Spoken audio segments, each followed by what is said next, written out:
Assalamualaikum warahmatullahi wabarakatuh. Waalaikumsalam warahmatullahi wabarakatuh. Selamat malam. Malam hari ini kita ketemu lagi dengan Kak Tanti di podcast Kelakar Pak Itam di Kedai Pak Itam. Hari Kamis malam Jumat tanggal 23 Juli 2026. Alhamdulillah kita sudah kehadiran tamu narasumber kita pada malam hari ini.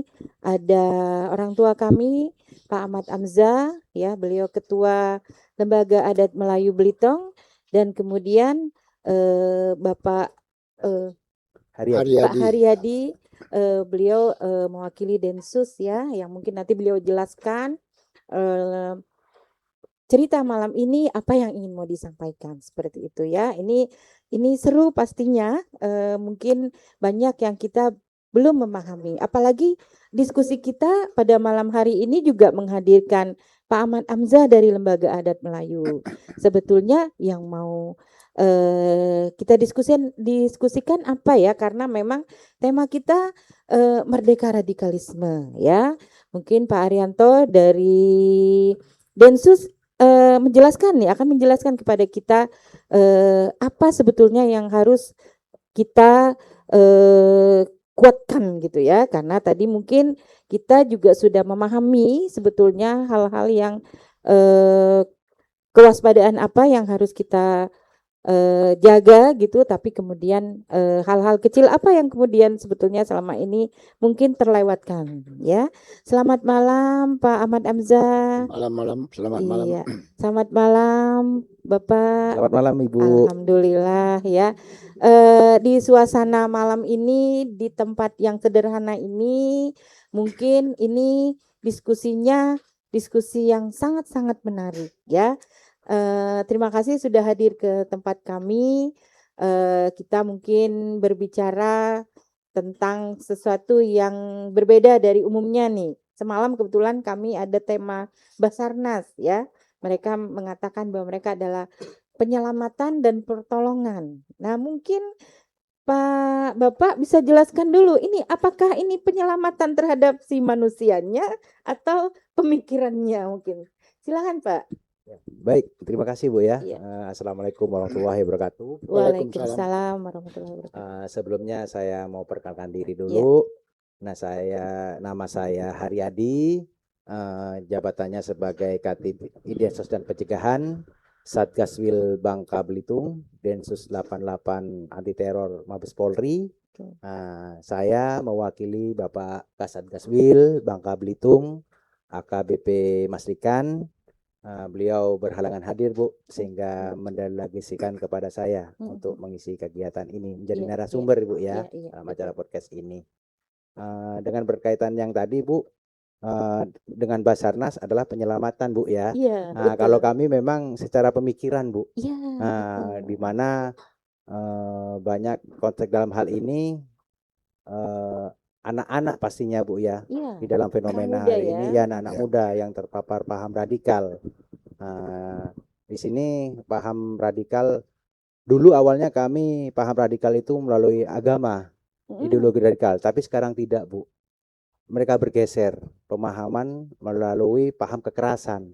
Jadi pada intinya anak-anak yang sekarang itu tidak melabeli suatu agama menjadi pemahaman dasar mereka, tapi kekerasan-kekerasan seperti contohnya neonazi dan white supremacy, itu menjadi aksi-aksi yang kedepannya melatar belakangi mereka, dalam contoh seperti di bom SMA 72.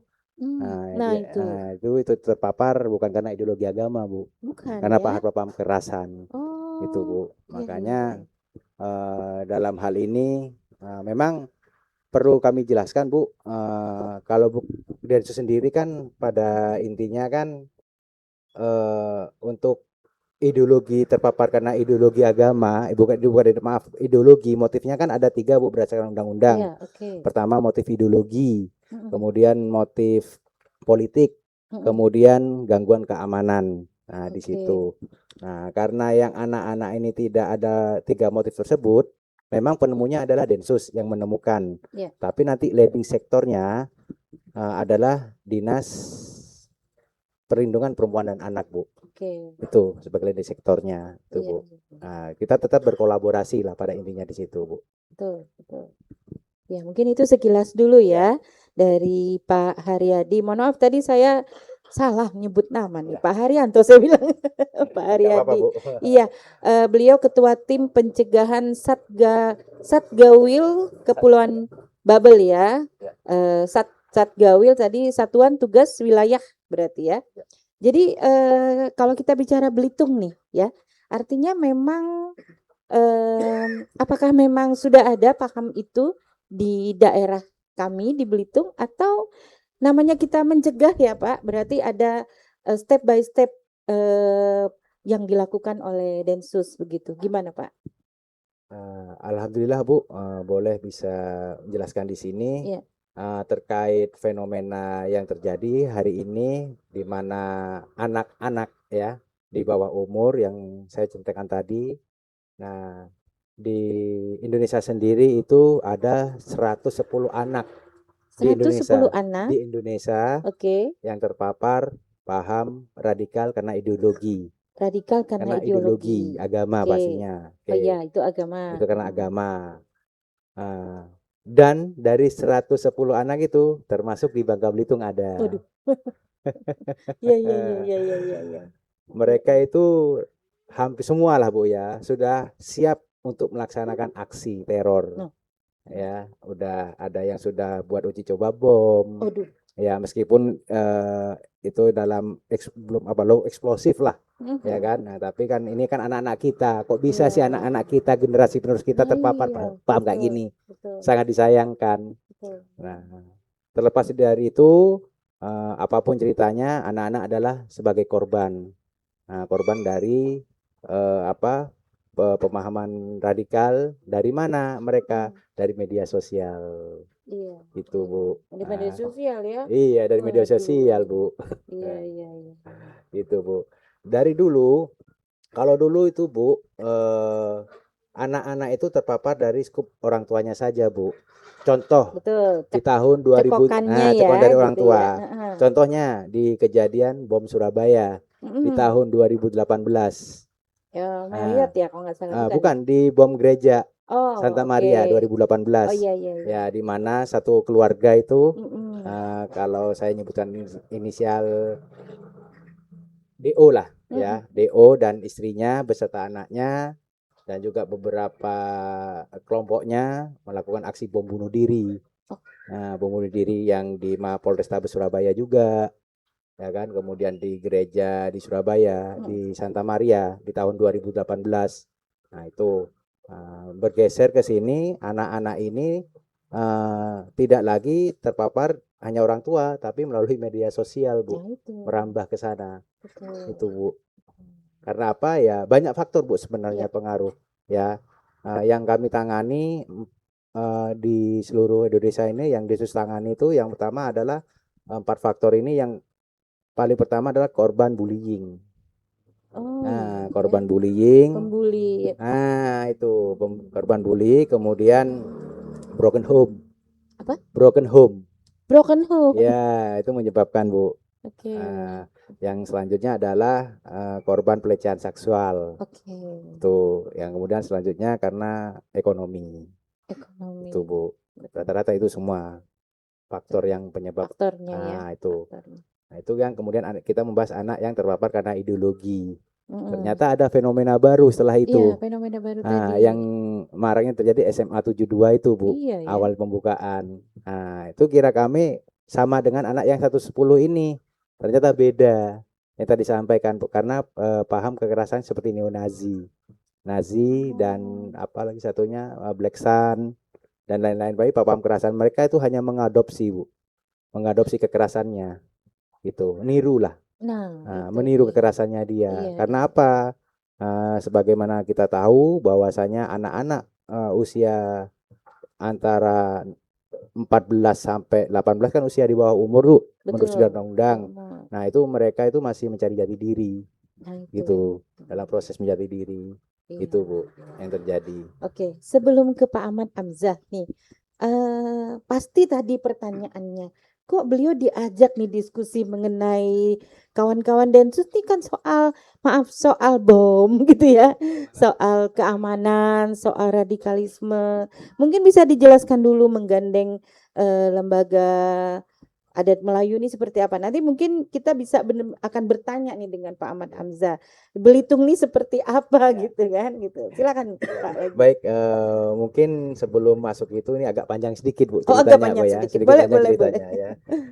Sebagaimana yang kita ketahui kalau Densus 88 kan memang satuan elit Polri ya yang khusus menangani tindak pidana terorisme Bu ya. Iya. Dengan motif yang dimana undang-undang yang mengatur Undang-Undang Nomor 5 Tahun 2018. Oke. Salah satunya adalah karena motif ideologi, kemudian motif politik dengan motif gangguan keamanan itu Bu. Iya. Di lain hal itu Bu, kembali ke tupoksi Densus ya, pada awalnya adalah kami polisi ya, polisi negara Republik Indonesia yang langsung di bawah naungan Kapolri Bu. Di situ apa namanya, kalau dulu itu Densus itu terpusat di Jakarta semua. Oke, semua di sana Semua ya. di Jakarta. Namun seiring berjalannya waktu Bu, apa namanya, tidak hanya terjadi di daerah itu saja Bu, tapi jaringan radikal itu di mana-mana, hampir segala provinsi ada. Iya, gitu. Ya. Secepat itu gitu ya berkembang. Paham begitu. Betul. Jadi dari kebijakan pimpinan kita, istilahnya melalui SOTK yang baru Bu, secara fisik kami hadir di per provinsi Bu. Provinsi ada. Per provinsi ada. Per provinsi ada. Makanya tadi Satgaswil ya. Ya, Satgas Bangka Belitung. Kalau di Bali Satgaswil Bali. Betul. Itu secara fisik. Namun secara struktural kami tetap di bawah naungan Mabes Polri. Bukan di Polda. Gitu. Hanya fisiknya saja gitu Bu. Itu perlu diketahui. Kemudian terkait kenapa di Densus itu ada Bangka Belitung. Mungkin sebagian masyarakat belum tahu bahwasanya alhamdulillah Bu, kalau secara apa namanya ya, penilaian lah istilahnya ya dari masing-masing, alhamdulillah Bangka Belitung ini masuk dalam kondisi hijau, kategori hijau. Dan alhamdulillah aman. Zona hijau ya, alhamdulillah aman, dan masyarakatnya luar biasa menjunjung tinggi adat dan budaya. Nah, ini akan menyambung nih kepada Pak Ketua Alam nanti Bu. Kata kuncinya lah adat dan budaya ini, kearifan lokal Bu. Yang di sini menguatkan. Dan hal ini kebetulan kami masih belum bisa mengajak ex-napiter. Kembali ex-napiter sendiri saya ceritakan sekilas bahwasanya di Bangka Belitung ini pernah melakukan penangkapan terhadap terorisme sebanyak 6 orang di tahun 2021. 2021. Iya, ada termasuk di Belitung Timur. Waduh.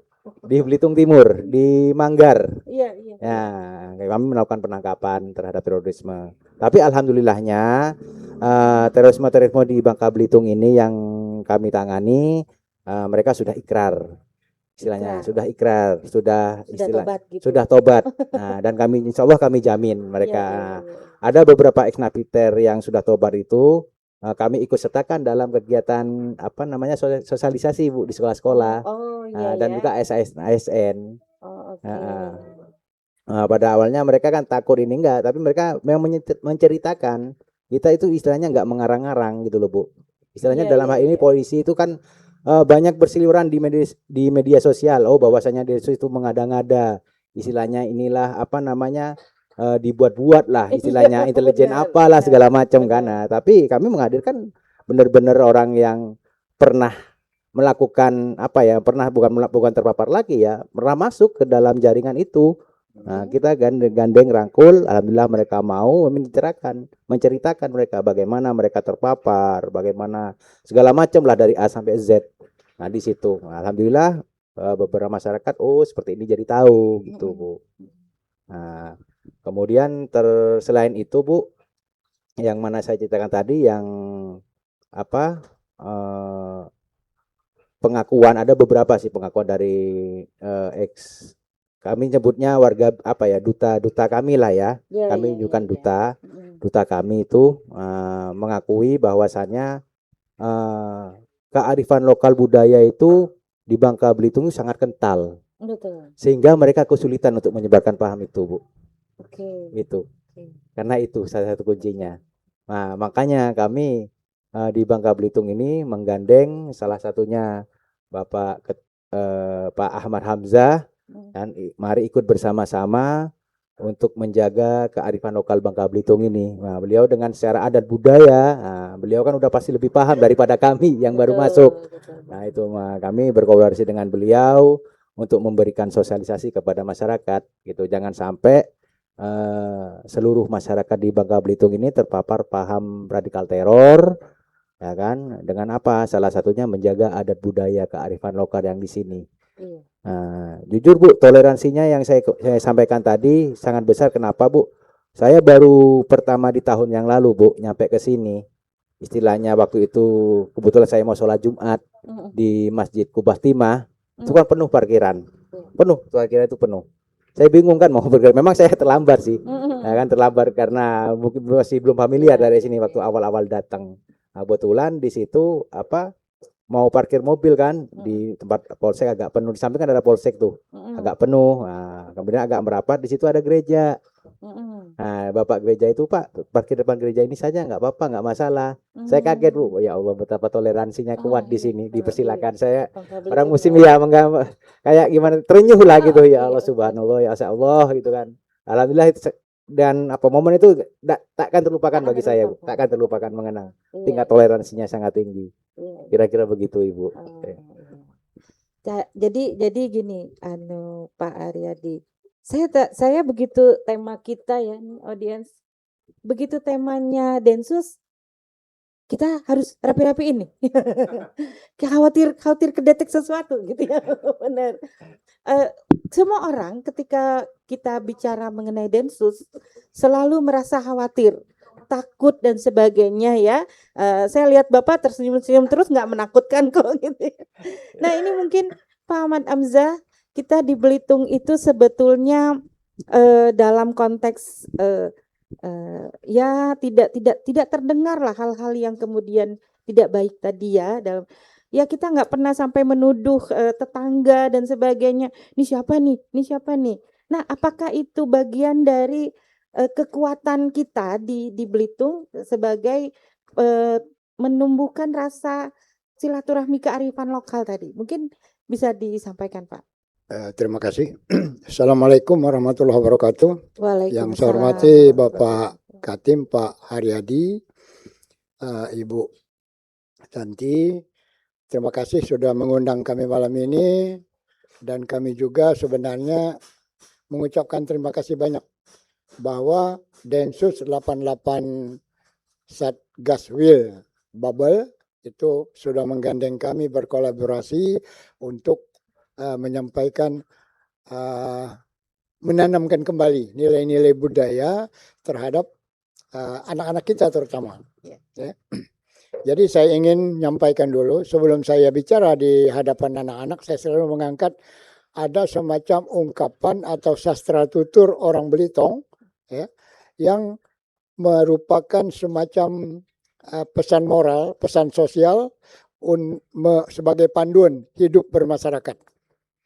Artinya seperti ini bunyinya, hidup sekampung hidup serumah beramah tamah, hidup sekampung tolong menolong, hidup sedusun tuntun menuntun, hidup sebangsa bertenggang rasa. Nah, tenggang rasa ini berarti sudah dimiliki orang Belitung leluhur kita dari dulu. Nah, yang ingin kita berantas ini adalah rasa tidak ada tenggang rasa itu. Nah, ini yang ingin kita tetap hidupkan. Nah, inilah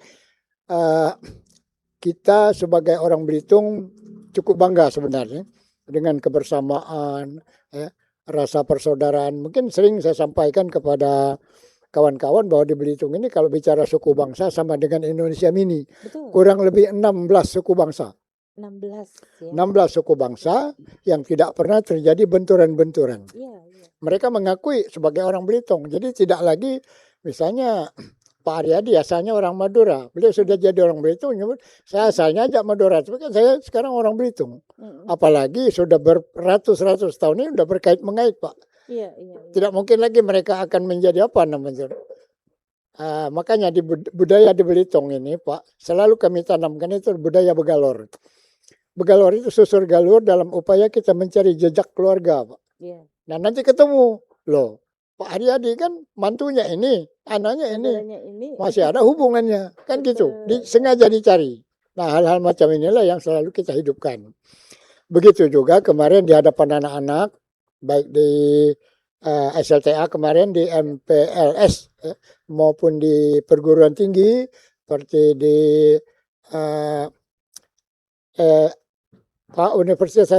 Universitas Terbuka itu kita juga diajak dari waktu itu untuk menyampaikan pentingnya budaya itu dalam kehidupan bermasyarakat. Kita tidak akan bicara budaya lain karena kita punya budaya sendiri yang oleh orang luar dianggap Belitung ini ya damai, tenang, ya kan. Nah, inilah yang harus kita jaga. Bahkan kami sebagai lembaga adat dengan penghargaan dari Kapolri sendiri itu menjadi beban luar biasa Pak rasanya. Luar biasa soalnya. Negara memberikan penghargaan kepada kita lembaga adat Belitung kan. Nah ini menjadi beban tanggung jawab kita untuk sama-sama lah dengan kawan-kawan dari Densus maupun dari kepolisian yang lain maupun dari angkatan-angkatan tentara nasional. Ayolah kita sama-sama memelihara kerukunan hidup berbangsa dan bernegara ini. Nah, secara budaya memang manusia yang anak-anak yang kita hadapi kemarin sering saya katakan di hadapan mereka bahwa kalian ini manusia itu kan awalnya dibentuk oleh pikirannya. Dari pemikiran. Ya, dari pemikirannya.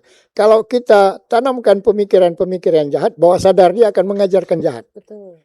Makanya kalau kita tanamkan nilai-nilai kasih sayang, budaya dan sebagainya, ini akan lebih membangkitkan semangat mereka untuk hidup berdampingan dan sebagainya. Inilah yang tetap kita tanamkan bagi anak-anak di Kabupaten Belitung ini. Kita baru datang ke Belitung Timur, kalau tidak salah ada 4 sekolah baru kita. Kemudian Badau, SMK, kemudian Tanjung Pandan, Sijuk udah datang. Nah kemarin di Mbalong itu sangat asik saya. Karena begitu saya baca backdropnya itu judulnya ngapereng.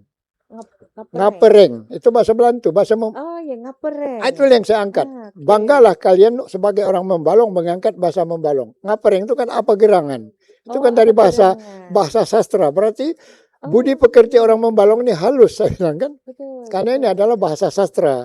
Diangkat kembali oleh mereka sebagai judul daripada MPLS. Ya, tapi namanya anak-anak kan waktu saya tanya mereka tidak tahu.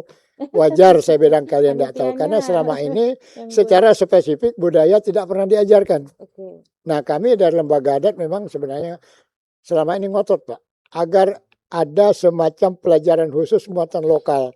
Ya, sejarah, budaya dan bahasa. Ya. Nah bahasa itu kan identitas.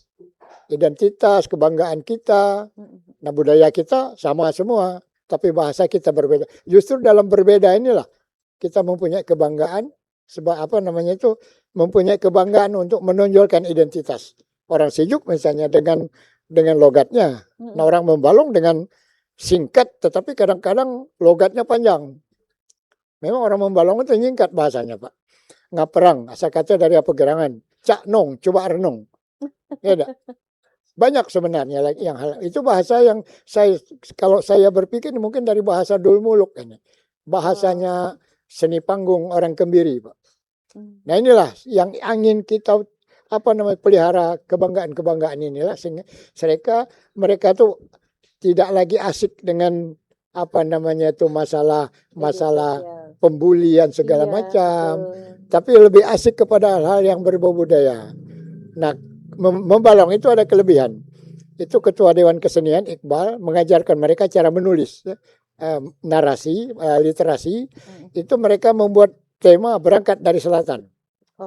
Selatan itu kan Membalong. Nah belajar menulis itu maksudnya dimulai dari Membalong, SMA 2, terus sampai ke itu untuk menanamkan nilai-nilai luhur anak-anak, terutama dalam hal budi pekerti. Saya kira itu. Ini sebetulnya saya juga jadi belajar nih malam ini gitu ya. Sama Bu. Sama. Artinya tadi yang paling atas itu tenggeng rasa bernegara ya. Ya artinya tadi serumah beramah-tamah.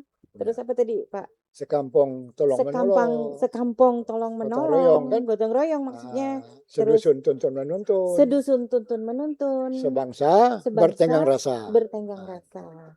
Pak Haryadi, mungkin sudah disampaikan oleh pimpinan di Mabes. Ini tiap daerah kan beda-beda tuh, bener kan? Meskipun Bapak juga tadi asalnya dari Madura tuh. Pasti kita punya habit yang berbeda, budaya yang berbeda. Artinya perlu belajar khusus kan budaya setempat tadi. Pastinya. Iya betul ya. Ya, artinya penanganannya kan berbeda ya. Baik penanganan ke sebuah daerah maupun ke person atau ke anak-anaknya tadi. Ada kendala khusus nggak ketika mungkin tadi kata Bapak, ya dia akhirnya sudah berikrar gitu ya, pernah masuk, akhirnya pernah pemikirannya terpapar begitu, tapi kemudian dia berikrar. Ada kendala nggak atau bagaimana pembinaannya itu tadi gitu Pak? Baik Bu, terima kasih Bu ya. Nah ini kan untuk pembahasan tadi terkait pembinaan napiter ini dalam kategori yang sudah dewasa Bu ya. Oke. Nah jadi pada saat Densus melakukan penangkapan itu terhadap pelaku teror, nah itu kami melakukan pembinaan di Cikeas. Dibawa berarti ya? Dibawa ke Jakarta. Okay. Ya di situ sudah ada tim yang khusus menangani para ex napiter itu. Nah di situ alhamdulillah di situ juga ada BNPT juga Bu, yang menangani juga seperti itu. Nah terkait bagaimana teknisnya, ada tim sana sendiri yang lebih memahami ya teknisnya di sana. Nah kemudian kalau mereka istilahnya sudah, di sana juga ada dikategorikan Bu, ada hijau dan merah. Nah kalau hijau istilahnya tingkat radikalisasinya istilahnya sudah sangat rendah dan bisa dipastikan alhamdulillah lah ya, alhamdulillah sudah mengakui lah NKRI sudah kembali ke jalan yang benar. Nah, asalkan jangan dikompor-komporin lagi. Nah, itu tugas kita. Bagaimana caranya? Betul, itulah tugas kita bersama di lingkungan sini. Nah, kalau yang kategori merah Bu, ya masih ada, tidak dimungkiri masih ada yang klasifikasi merah. Dalam artian mereka itu masih tetap dengan pendiriannya, nah, dengan tingkat pemahamannya yang ekstrim. Nah itu Bu, nah, ya mau gimana lagi, tetap meskipun dia keluar dari beberapa Satgas Wil yang lain sudah kami tanyakan, mereka tetap melakukan komunikasi, tetap dengan ya meskipun tingkat radikalnya ekstrim, tapi dari tim Densus sendiri yang bagian seperti kami Densus, mereka tetap melakukan komunikasi, tetap berupaya lah, intinya dari hati ke hati. Oke lah pemikirannya masih merah, tapi kita sebagai manusiawi ya kan sesama manusia lah, habuminan nas lah kalau bahasanya. Betul, tetap berupaya melakukan komunikasi. Bagaimana caranya ya tetap kita tidak menyerah gitu. Demi Indonesia Raya ini Bu. Betul ya. Itu, Bu. Artinya sebetulnya setiap orang itu punya konsep, sistem pemikiran yang berbeda. Benar-benar kita nyatuin tuh ya sangat gak mudah gitu ya. Nah apalagi dia ya mungkin sudah sangat terpapar, dia sudah bulat gitu ya ini gitu kan, yang kalau dalam konsep di Densus berarti ini sudah merah tadi gitu kan, untuk menurunkan jadi hijau juga sulit gitu ya. Boleh nggak saya nanya lebih besar, artinya kan tadi ini ada atasnya mereka gitu ya. Apakah memang sangat mudah kita penduduk Indonesia ini disusupi lah dari yang apapun tadi itu, apapun ajaran-ajaran tadi ya. Iya, yang di atas tadi kita bilang di atas ini sebetulnya maaf ada semacam organisasi besar gitu. Atau gimana sebetulnya yang kita anggap, atau sebetulnya memang beda-beda gitu. Hanya pemikiran aja gitu loh.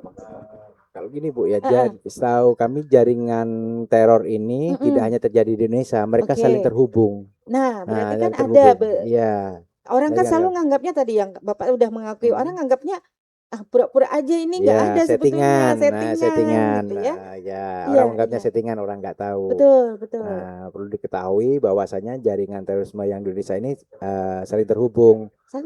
Saling terhubung. Contohnya kayak jaringan kita sebutnya yang terbaru inilah Ansor Daulah, ya kan. Nah, kalau ini kan terafiliasi dengan ISIS. Nah, itu dia. Itu. Iya. Nah, salah satunya di situ. Iya, Mereka terhubung.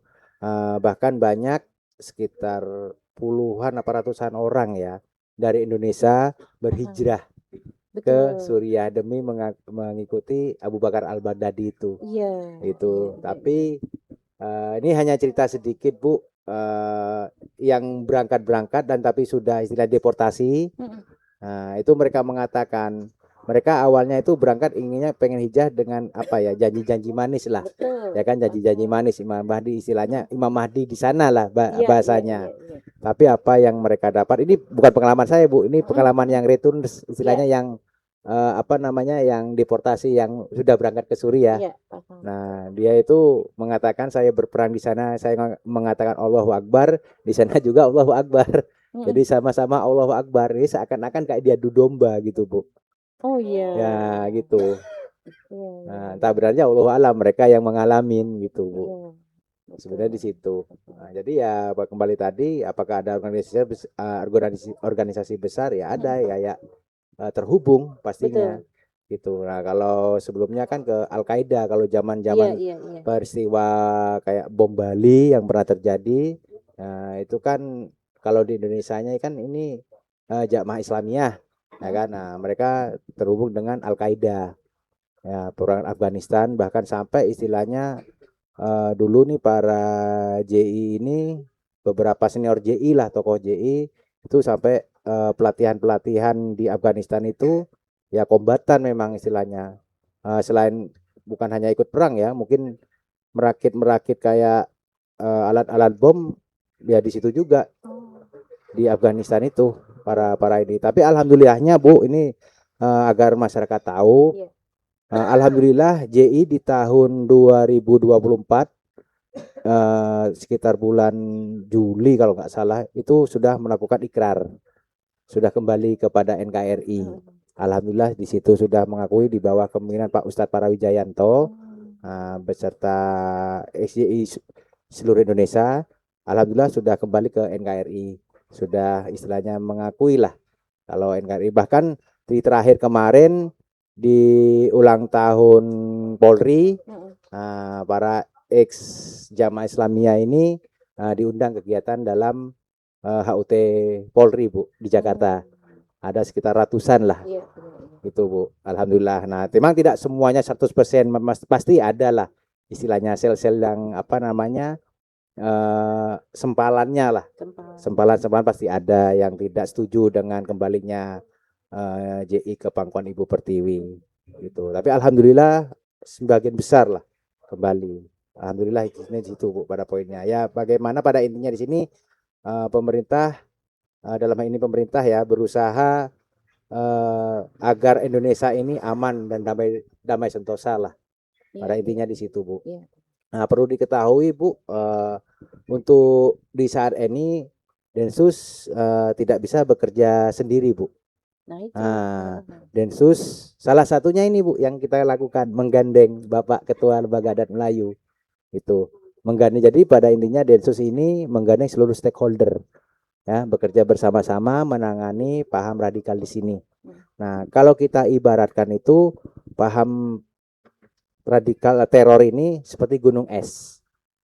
Ya, seperti gunung es di tengah lautan, di mana yang paling puncak itu ibaratnya itu aksinya yang terlihat di masyarakat. Yang beredar di TV-TV itu aksinya.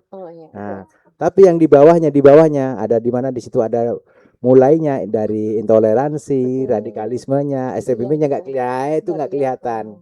Maka oleh sebab itu kami menggandeng ya, mulai dari Kemenak, kemudian Dinas Pendidikan, Komdigi dan seluruh stakeholder lainnya lah, untuk bersama-sama berkolaborasi untuk mencegah pemahaman radikalisme ini, Bu. Kira-kira seperti itu, Bu. Iya ini.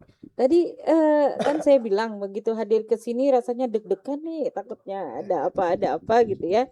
Tapi setelah kemudian kita banyak berbicara, ini kita ngerasa wah ini kita tadi di ujung perlu bersama-sama gitu ya. Artinya saya merasa bukan khawatir, saya merasa perlu nih anak-anak kita ini semacam ya mau nggak mau lah kita awasin lah ya gitu di rumah, di sekolah. Karena apa? Karena mereka melalui media yang mereka pegang ini nih khawatir sekali gitu ya. Ada cara pencegahan lain. Saya dapat flyer tuh kemarin tadi dari Pak Vicky, ada perlomba ya. Betul. Nah, gimana itu pemikiran dan ide-ide kreatif apa yang mau dibuat oleh Densus untuk pembinaan berarti ya itu ya? Baik. Oke, gimana itu? Baik, sebelum masuk ke lomba, mungkin saya kasih penjelasan dulu, Bu, terhadap fenomena yang terjadi hari ini. Adapun beberapa langkah yang kita lakukan, seperti tadi yang saya sampaikan, menggandeng seluruh stakeholder, ya kan, nah termasuk mengasih wawasan kebangsaan di sekolah-sekolah. Kemudian langkah yang dilakukan dalam hal ini pemerintah adalah salah satunya kan terkait terbitnya PP Tunas, peraturan pemerintah terkait PP Tunas. PP Tunas itu adalah mengatur tentang selain apa namanya ya, PP Tunas nomor 17 kalau nggak salah, 17 tahun 2025. Tunas itu dalam artian sendiri adalah tunggu anak siap. Tunggu anak siap itu. Nah, jadi di situ dari istilahnya platform itu sudah diatur semua di situ, Bu. Nah, itu kan. Nah, platform yang ada di Indonesia ini sudah diatur di situ di semua di situ. Nah, kemudian yang terbaru dari Kementerian Pendidikan Dasar dan Menengah sudah menerbitkan surat edaran, Bu, terkait surat edaran nomor berapa itu ya? Nomor 18 tahun 2006 terkait pembatasan penggunaan gawai di lingkungan sekolah. Betul. Nah, bagian dari langkah-langkah yang dilakukan oleh pemerintah dalam hal ini seperti itu, Bu. Alhamdulillah semenjak kami melakukan kegiatan MPLS kemarin bersama Pak Ketua LAM, kami nanyakan terkait tersebut, mereka sudah monitor semua.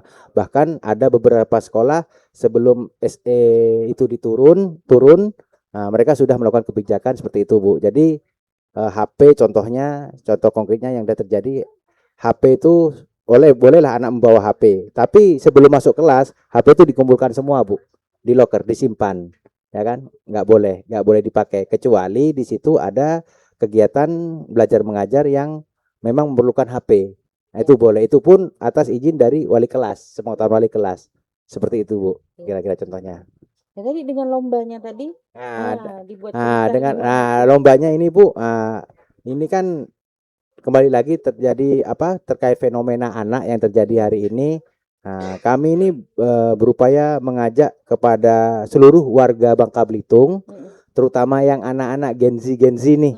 Nah, sebagaimana kita tahu Gen Z ini luar biasa, Bu, kalau pembuatan video, Bu. Mereka langsung taktis. Cara ininya segala macam. Nah, harapan kami daripada anak-anak Gen Z ini istilahnya membuat media sosial mereka ke arah-arah yang negatif. Nah, kami di situ memanfaatkan momen-momen pemikiran mereka itu untuk membuat video yang berupa positif, yang edukatif di situ. Nah, dengan melalui kita istilahnya mewadahi lomba. Selain itu membangkitkan semangat para Gen Z lah terutama ya. Memang ini lombanya memang untuk semua usia, tapi paling tidak Gen Z semua usia, Bu. Ibu bisa. Ibu bisa. Bisa. Nah, yang penting minimal dari anak-anak ini saat membuat kan pastikan harapan kami kan tumbuh jiwa nasionalismenya tumbuh, sehingga jauh dari keterpaparan paham radikal tadi. Itu harapan kami, Bu. Salah satu upaya kami langkah. Iya. Mungkin ada banyak pertanyaan nih dari saya anggaplah saya merasakan banyak pertanyaan dari orang-orang. Orang selalu bilang, ini nggak bagus nih, temanya nggak menarik. Ini biasa aja kok, Belitung aman-aman aja gitu ya. Selalu begitu, bukan selalu Betul, begitu. betul, Kemungkinan akan ada pernyataan seperti itu, betul, ya. betul, Yang namanya air yang tenang, begitu bahasanya, betul, Bu. peribahasanya, menghanyutkan atau kemudian tiba-tiba timbul gejolak. Nah, ini mungkin Pak Aman Amzah mungkin yang bisa menjawab. Apakah petatah petiti orang tua dulu itu ada yang menyampaikan seperti itu? Bukan berarti situasi yang tenang ini tidak ada gejolak tadi gitu. Ya, Gimana betul. nih Pak? Terima kasih. Jadi kami dengan digandeng Ya. oleh kawan-kawan Densus ini luar biasa sebenarnya. Disinilah tempat kami menyampaikan aspirasi kami Ya. untuk menularkan nilai-nilai luhur kepada anak-anak. Walaupun baru sebatas di tingkat SLTA kemarin Pak ya. Kita mungkin ke depan SLTP insya Allah ya. Insya Allah. Mudah-mudahan Pak. Badan sehat, panjang umur. Amin, amin ya rabbal alamin. Nanti kita membina anak-anak SLTP. Bahkan taman kanak-kanak justru sudah Bu. Harusnya udah mulai dicekokin ya. Udah kita tanamkan Iya, nilai-nilai itu betul. lewat acara misalnya mereka wisuda TK, wisuda PAUD di rumah adat, mereka makan bedulang. Kita tanamkan dulu nilai-nilai toleransi, kebersamaan, bahwa makan bedulang itu artinya kita harus memiliki rasa kesetiakawanan yang luar biasa. Nah, itu kita anukan dengan masalah dia menerima atau tidak. Mudah-mudahan itu ada pemikir yang nyangkut di dalam ada pesan yang nyangkut di pemikiran mereka. Nah, lewat acara-acara seperti inilah, walaupun tidak maksimal mungkin hasilnya, tapi paling tidak karena kami ingin kembali menghidupkan nilai-nilai luhur itu seperti petata petiti, ya kan? Seperti orang Belitung misalnya, kalau tadi uri-uri tadi masih ada sambungannya. Jangan terjejakkan benang arang, hitam lempak kaki. Artinya jangan berbuat kesalahan, rusak semua. Iya. Nah, itu pesan orang tua kepada anak. Sekarang kan mungkin agak susah anak-anak menerjemahkannya kan. Iya. Nah, kami dalam lembaga adat selama ini memang melakukan pembinaan itu Pak Katim itu baru sebatas tokoh-tokoh adat orang dewasa Pak. Nah, dengan digandengnya oleh Densus ini kami merasa lebih luas lagi jangkauan kami kan, karena kami untuk datang ke sekolah mungkin agak susah. Iya. Ada untungnya kemarin masih ada semacam program kurikulum merdeka ya. Nah, Belajar di luar kelas. Itu rumah adat itu penuh. ya. Tiap hari mereka belajar berebut lawang, belajar makan bedulang, belajar dan sebagainya. Nah, sekarang hilang itu. Nah, ini kesempatan kami untuk menularkan nilai-nilai luhur ini kepada anak-anak. Ya. Pertama, bagaimana kita membangkitkan budi pekerti dulu. Ya. Saya selalu saya tanamkan di hadapan anak-anak. Di rumah orang tua kamu adalah ayah ibumu. Di sekolah guru adalah orang tua kamu. Taatlah pada guru. Ya kan? Nah, inilah yang harus kita tanamkan. Sehingga alhamdulillah Pak, tidak pernah di Belitung ini murid membuli guru, tidak ada. Jadi masih etikanya masih bagus Pak. Nah, ini kami dari lembaga adat memang ke depan ini mudah-mudahan badan sehat diberi kemudahan oleh karena induk kita ini kan pemerintah. Lembaga adat kita kan Perda. Diberi kemudahan, peluang untuk kita akan terus turun Pak. Bersama atau tidak bersama dengan kawan-kawan kita akan terus turun. Karena kami merasa tanggung jawab moral Pak. Ya. Apalagi kami mungkin bulan November sudah selesai masa baktinya. Artinya akan diganti dengan orang lain. Tetapi mudah-mudahan saya bilang badan sehat, ya, karena tanggung jawab moral, ya, tanggung jawab moral yang harus kami sampaikan. Insya Allah kami akan terus berbuat untuk Belitung. Dari sisi budaya, jadi dari sisi bagaimana kita menanamkan nilai-nilai luhur, orang tua kita dulu menanamkan ini sampai Belitung ini aman itu kan karena ditanamkan. Ada. Artinya nasihat orang tua itu memang luar biasa dulu. Kita makan nggak habis saja, masih ada sisa nasi, orang tua nyebut, hati-hati kau makan, disuratkan nasi. Artinya nanti dikutuk dari nasi mas. Ya, betul. Ya kan? Sekarang kan main buang aja Pak. Iya. Ya kan? Kemudian makan.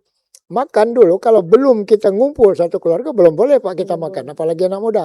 Iya. Nah inilah saya sering mengajarkan kepada anak-anak di sekolah, cobalah sekali-sekali ajak ayah, ibu, kakek, nenek kita makan sama-sama.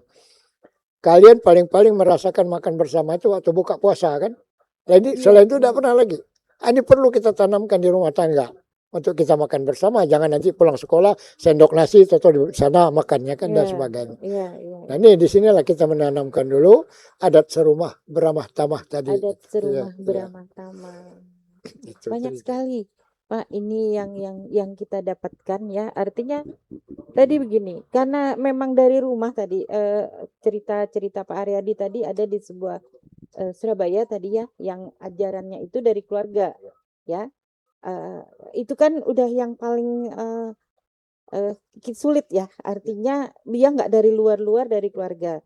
Sementara diajarkan di lembaga adat, keluarga memang yang paling utama, yang bisa tahu ini ada kejadian apa, begitu ya. Ini sudah bertingkah laku aneh gitu. By the way, kalau keluarga sudah tidak memperhatikan ini keanehan yang terjadi di dalam sebuah keluarga, ya gimana kita mau kepo dengan orang lain gitu ya. Sementara adat budaya kita juga disebut apa nama kau itu ya. Anggaplah mungkin di Densus juga ada pembelajarannya tuh. Kadang-kadang satu keluarga yang terpapar radikalisme, dia berada di tempat-tempat tersembunyi gitu ya. Itu mungkin ya ciri-cirinya ya, bukan berarti kemudian dia tempat tersembunyi dia teroris gitu ya istilahnya. Nah ini apakah di dalam ya maaf nih Pak, pembelajaran apa ya namanya ya? Gini Pak, gimana kita tahu iya. security itu terpapar atau tidak? Iya. Pencarian data, oh ini gitu, atau memang benar-benar bekerja sama dengan RT, lurah, kecamatan ya, nggak semua anu itu juga kan gitu. Gimana nih Pak Aryadi? Itu loh teknis membahas intelijen ini Bu. Oh iya intelijen ya. Kan ilmunya nggak di live tadi. Kan kita benar-benar ngobrol diskusi. Kalau gini Bu, yang kami tangani waktu itu bersama tim di Surabaya, kalau secara bertetangga enggak. Dia itu memang orang kaya, tapi jarang bersosialisasi dengan tetangga sekitar. Oke lah, di situ karena masyarakat elit ya. Masyarakat elit, orang elit kan memang jarang sekali untuk durasi bertemu bertetangga. Nah itu tadi. Itu jarang sekali. Kebetulan waktu itu dimanapun Bu, hampir di daerah Surabaya itu istilahnya di Jakarta lah, yuk lu gua gitu loh bahasanya. Ada bahasa seperti itulah. Betul. Nah kan seperti itu. Nah kebetulan yang kami tangani kalau orang sekitar atau tetangga sekitar pasti kaget karena apa? Dari tiap harinya aja jarang berinteraksi. Bagaimana mereka tahu? Yang tahu di tengah hutan nggak lah usah ya. Di kota itu kota ya, di kota, perumahan elit lagi istilahnya. Betul. Tuh istilahnya kok bisa sih masa sih ya kan pertanyaan. Ini jangan dibuat-buat tapi ya nanti ini suruhan oleh pihak aparat lah sehingga stigma adalah stigma negatif masyarakat terhadap itulah. Tapi kita buktikan dengan sisiran intelijen kami bahwasanya ya hal ini terjadi dan keluarga pun juga ini Bu, keluarga ini tidak semerta-merta istilahnya langsung pengen langsung meledakkan dengan sasaran gereja, enggak. Mereka itu ada kelompok radikal yang anggota itu Jamaah Ansarud Daulah. Nah di situ mereka tergabung di situ. Cuman yang tahu siapa ya intelijen Densus pastinya yang tahu itu. Jadi masyarakat nggak bisa tahu masyarakat kan, dan nggak boleh kepo gitu. Nggak boleh kepo. Iya nggak boleh. Nah itu kita istilahnya perlu diketahui bahkan sampai saat ini ada stigma bahwasanya Densus 88 memerangi Islam. Nah itu perlu diketahui Densus 88 itu tidak ada kaitannya untuk menyerang agama. Agama ya agama, teroris, beda konsep. Betul, betul. Nah, kenapa orang teroris itu menyerang, istilahnya melakukan penangkapan? Yang kita lakukan penangkapan adalah aksinya, karena perbuatannya. Iya, iya. Karena perbuatannya dia melawan hukum. Betul. Ya kan? Kalau orang agama apapun kalau tidak melakukan perbuatan yang melawan hukum, ngapain kita tangkap, Bu? Iya, Dasarnya apa? iya, iya. Malah kita yang kena pra peradilan. Oh iya, Kan gitu bahasanya betul ya. itu. Nah, kita Iya. merangkak kebetulan saja, Bu. Kemang kebetulan orang-orang yang melakukan ini adalah orang-orang yang tadi itu, Bu, pemahaman ideologi.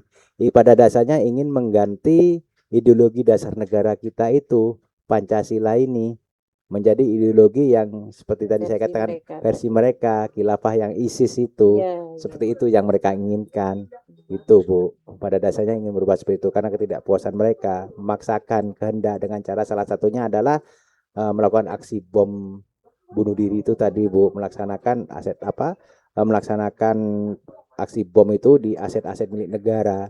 Itu, Bu, salah satunya. Mereka istilahnya togut lah kalau menyebut aparat pemerintahan itu togut lah. Ya, yang halal orang gitu. yang zolim Nah, gitu ya. itu. Seperti itu. Gitu, Bu. Pak Haryadi, sama seperti pertanyaan saya kemarin dengan Basarnas. Kawan-kawan yang bertugas di Densus ini tentunya harus dibekali dengan kekuatan yang tidak terpengaruh juga loh dengan radikalisme ini. Kan itu ya, artinya kita mengajak orang Betul. untuk melakukan ABCD yang baik. Betul. Tiba-tiba kita dibalik, dia nyeramahin kita gitu. Betul. Gimana proteksi dirinya? Ya, alhamdulillah, Bu, anggota Densus ini Ya. semuanya pilihan, Bu. Betul. Dari sisi akademis, Akademis berarti akademis ada ya. satu, Oke. akademis, kemudian fisik, Fisik, kemudian mental ideologi. Nah, mental ideologi itu. ya. Jadi mental ideologi ketiganya itu dipadukan, ada asesmen yang saling kait-mengait ketiganya. Yang paham adalah Biro SDM sana. Iya. Nah, jadi pada istilahnya bisa dijamin lah, Bu, 100% lah. Iya. Istilahnya karena kita sering berinteraksi, bagaimana cara teknis mereka mengelabui orang untuk ikut ke pemahaman mereka. Kita sudah tahu. Iya. Ini teknis mereka seperti itu. Diajarin ya. Diajarin di kami. Jadi kita tahu, kamu memaksa teknis apa kepada saya, gak bakalan mempan. Ya, meskipun kasih ceramah ABCD segala macam. Nah, tapi kan alhamdulillah, Bu, di kami kan berpegang prinsip kayak kita kan Islam rahmatan yang lil alamin lah istilahnya kan, yang mengajarkan perdamaian. Gitu kan. Nah, kami ya berpatokan paling enggak mencari literasi kan sekarang banyak tuh yang kiai moderat seperti Gus Baha gitu kan. Nah, kemudian dari Muhammadiyah yang moderat kami belajar di situ, Bu. Banyak istilahnya narasi-narasi yang disampaikan para amir-amir yang istilahnya ideolog teror ini ingin mencoba mendoktrin kami waktu pas penangkapan, kasih ceramah kayak gitu ya kan. Ya kami cuma terima aja. Oh, kayak gini kita salah satunya cara pertanyaan yang ditampilkan seperti ini. Nanti malah kita catat, Bu. Nah, kita nanyakan kepada salah satu contohnya ke Gus Baha gitu. Nah, Pak Ustadz yang lebih moderat dari kami. Pasti insya Allah para Ustadz yang moderat itu kayak Gus Baha yang istilahnya bisa menjawab pertanyaan itu. Gitu, Bu. Artinya kawan-kawan Densus juga dibekali dengan dibekali. belajar terus menerus, mengasah terus menerus, tidak berpuas diri pada intinya. Betul. Selalu mengasah kemampuan. Teknologi zaman itu akan bersiasat terus, ya, gitu. Benar ya? Betul, Bu. Nah, makanya ini pertanyaannya ke Pak Ahmad Amzah. Mohon maaf nih, saya pasti akan jadi dasar pertanyaan Gen Z nih atau anak-anak muda. Itu budaya itu tradisional, masa lalu. Kita ini udah era zamannya modern. Bagaimana kita harus menjelaskan kepada anak-anak budaya ini tetap harus kalian pegang, gitu loh. Tidak ada masanya itu hanya milik orang tua, sudah harus dikubur gitu, sama dengan usia mereka seperti itu. Dan itu mungkin kawan-kawan sekalian, mungkin itu juga dasar dari timbulnya podcast Kelakar Pak Itam ini. Kami juga ingin berpegang teguh, diberi kekuatan oleh Pak Ahmad Amzah, dan ternyata hari ini dijawab juga bahwa ini adalah setara untuk bernegara gitu. Artinya setiap kami ada podcast dengan tema apapun, kita nggak bicara bahwa ini sejarah budaya, itu sudah usang. Gimana Pak Ahmad Amzah kita menjawab tantangan zaman ini? Memang kadang budaya itu dianggap tidak penting. Betul. Padahal kehidupan mereka itu budaya. Ya Iya. kan? Nah, kehidupan mereka ini budaya. Budaya. Oke. Ya, budaya itu kan hasil pemikiran jangka panjang, disepakati dan menjadi acuan hidup. Nah, Ya itu kan? dia. Operasional budaya itu ada di tradisi. Tradisi yang hidup di masyarakat. Tradisi di Belitung ini luar biasa. Ya, di kampung-kampung masih hidup tradisi maras tahun, ya. Tradisi selamat kampung, tradisi selamat laut. Dan itu tetap dipatuhi oleh masyarakat. Iya. Kemudian ada tradisi, kalau ini insya Allah kemarau panjang ini kita nanti Pak Haryadi ada di Belitung, kalau Kembiri melaksanakan upacara Nirok Nanggok kita ke sana. Itu Siap. tradisi. Oh iya, Siap. iya, iya. Ada nilai luhur yang ada di dalam Nirok Nanggok itu. Bahwa ikan yang didapat oleh masyarakat itu tidak boleh langsung dibawa pulang. Kumpulkan dulu, Nah. kita bagi bersama. Kita bagi dulu. Yang tidak turun ke air dapat dan sebagainya. Nah, inilah nilai-nilai yang kadang-kadang orang hanya jadi, karena budaya sekarang ini dianggap tontonan. Padahal Iya. itu tuntunan. Itu yang kita khawatirkan gitu. Seharusnya itu Seremoninya tuntunan. Dan aja. kita lah yang memahami itu. harus menjelaskan. Ya, kita sendirilah yang harus memahaminya. Iya, iya. Ya kan? Seperti budaya berebut lawang misalnya kan. Ah, Kami selalu katakan, tolonglah kalau berpantun tuh yang rapi, yang apik, bahasa yang santun. Karena ini tuntunan. tuntunan. Jangan dijadikan tontonan. Jangan hanya ditertawa-tawakan gitu. Ya. Ini aku juga termasuk yang Nah, mengkritisi itu gitu. Ini Pak. penting bagi kita. Karena Belitung ini, Bu Iya. Pak Haryadi, ya, kalau kearifan lokalnya itu boleh dibilang masih sangat apa namanya itu? Masih sangat kental. Sangat kental. Karena bentar ya. Lupa password lupa. Ya, jadi harus stay lama nih di Belitung untuk melihat budaya tadi Nirok Nanggok ya. Iya. Bismillah harus Ah, Ibu, iya. semoga Bu ya. Iya, Iya. siap. Budaya itu kan harus kita gaungkan terus, Pak. Iya. Sehingga tertanam di bawah sadar Nah, mereka. itu. Kita perlu mereka mencintai budayanya. Iya. Mereka bangga dengan budayanya, mereka bangga dengan bahasanya, mereka bangga dengan sejarahnya. Nah, ini Iya. yang kami dorong agar oke lah kita buatan lokalnya penting begitu. Mm-mm. Dan bicara soal kearifan lokal, saya ada Gila ya Allah itu. bicara kearifan lokal, Oke, lanjut. Oke, Ya. silakan nanti nggak apa-apa itu karena kita nggak live rekam nanti. nggak apa-apa. Ini kita kan atur. jadi fungsi kearifan lokal ini yang perlu kita tanamkan terhadap masyarakat sampai ke anak-anak. Mudah-mudahan orang-orang tuanya itu sebelum kita kan dulu kalau masih kecil sebelum tidur orang tua tuh sering cerita, ngedongeng. Dongeng, Nah, sekarang kan gitu udah ya. jarang, Pak. Ya, Iya. ngedongengnya tentu ajaran tentang baik buruk kehidupan, walau dari kehidupan binatang, kehidupan manusia. Nah, fungsi kearifan lokal ini yang harus kita tanam, bahwa fungsi kearifan lokal bagi masyarakat itu adalah menjaga kelestarian sumber daya alam, itu penting. Nah, itu Ya. dia. Kemudian menjadi Kelestarian petuah, semacam kepercayaan, pantangan yang mengatur kehidupan dalam masyarakat. pantang. Jadi ada pantangan. Nggak Misalnya, boleh, ini nggak boleh. misalnya di Pangkalalang ini, Pak, ini Pangkalalang. Ada orang mau membuat gedung misalnya di sumber mata air. Nah. Sebenarnya oleh dukun kampung tidak boleh itu. Karena ini milik orang ramai kan sebenarnya. Secara apa namanya itu? Secara gamblang ini kan milik orang ramai. Iya. Kenapa harus diganggu? Kan gitu. Kemudian memperkuat ini kelebihan kearifan lokal, memperkuat ikatan sosial dan identitas budaya dalam masyarakat. Iya. Kemudian mengendalikan, memberikan arah pada perkembangan budaya dalam masyarakat.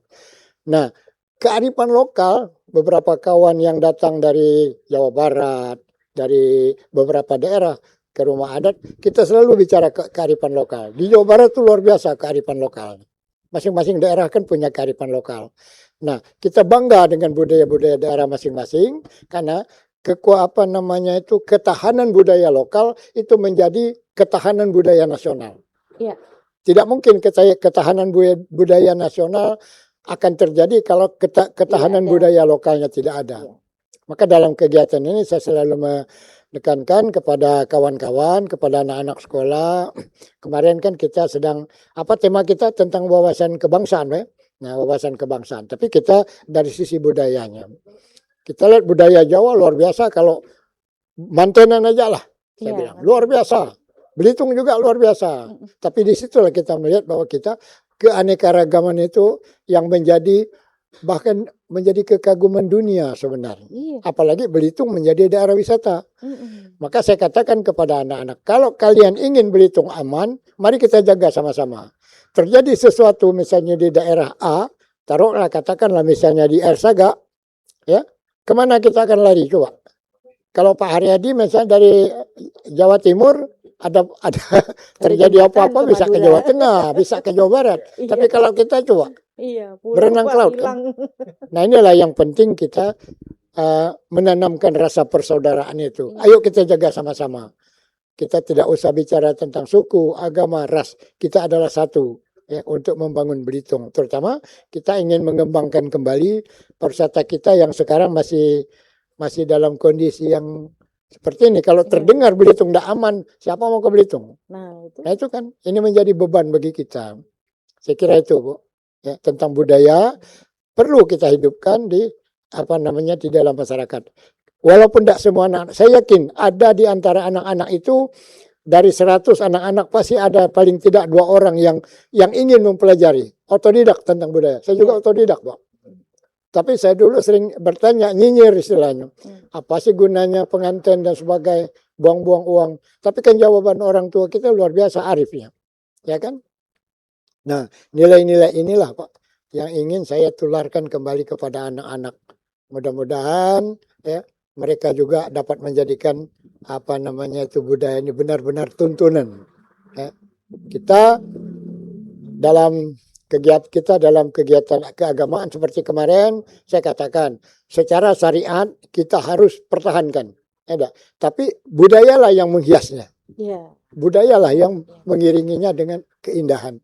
Itu pesan saya selalu kepada calon-calon pengantin. Kadang-kadang kan udah nikahnya udah selesai kan secara syariat, tapi kenapa harus panggil hadra segala macam. Nah itulah keindahan, ada pesan moral di dalamnya yang juga harus ditularkan. Itu saya kira. Jadi ingin tinggal lama kan tadi di Belitung, mendengar cerita-cerita budaya beliau begitu ya Pak Haryadi. Kalau Pak Haryadi nih sekarang memandang Belitung ini secara, kita bicaranya Belitung ya, meskipun Bapak di Bangka Belitung, bisa jadi berbeda dengan Bangka. Apakah memang itu ada perhatian khusus atau secara umum aja nih Bangka Belitung seperti itu?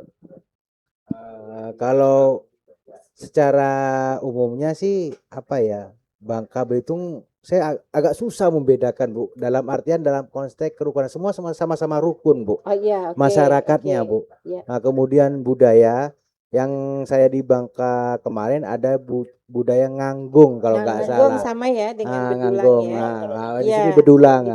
Nah, itu Bu yang membuat saya keduanya betah, Bu, di Bangka Belitung. Karena banyak makan enak. Salah satunya itu, Bu. Nah, tapi dalam artian di sini toleransinya, Bu, yang saya kagumi di sini. Toleransi masyarakat di sini. Welcome banget masyarakat Belitung di sini terhadap kami yang istilahnya pendatang. Sangat-sangat welcome. Itu, Bu, yang membuat saya susah istilahnya menilai. Pokoknya dalam artian ini menilai harus pilih mana enak, Bangka dan apa Belitung. Sama-sama enak ini. Ya kan, Bangka Belitung. Nah, kemudian kemudian terkait pemahaman, yaitu kembali lagi tadi, Bu, kami berharap kepada seluruh masyarakat Bangka Belitung, khususnya para generasi muda, jaga kearifan lokal atau adat budaya yang selama ini tidak ada, karena itu merupakan salah satu kunci ya untuk menolak paham radikal teror yang ada di Bangka Belitung, perkuat nilai adat dan budaya. Itu saja sih, Bu. Sebenarnya di situ, Bu. Iya, keren-keren ya. Pak, ini terakhir ya, kita pengen mungkin Bapak bukan bercerita, semacam promo ini lomba yang video edukatif tadi ya, mungkin itu nanti rekam khusus yang bisa mengajak tadi ya. Mungkin saya bacanya di sini dia tim rupanya ya, enggak? Atau per orang ya? Ada yang per orang, ada yang tim. Oh, ada yang per Ini orang. ada yang Dan tim. dia ada subtema, bisa Betul, memilih salah satu ya. betul. Kemudian Kapan itu? eh, Kapan? ada batas waktu ya, Pak ya? Batas Eventnya waktu kapan itu event? Kapan Eh, acaranya? Pengumuman pemenangnya tuh udah pemenang 17 17, Agustus, pengumuman 17. pengumpulan karyanya 17 Juli sampai 10 Agustus Iya. ya.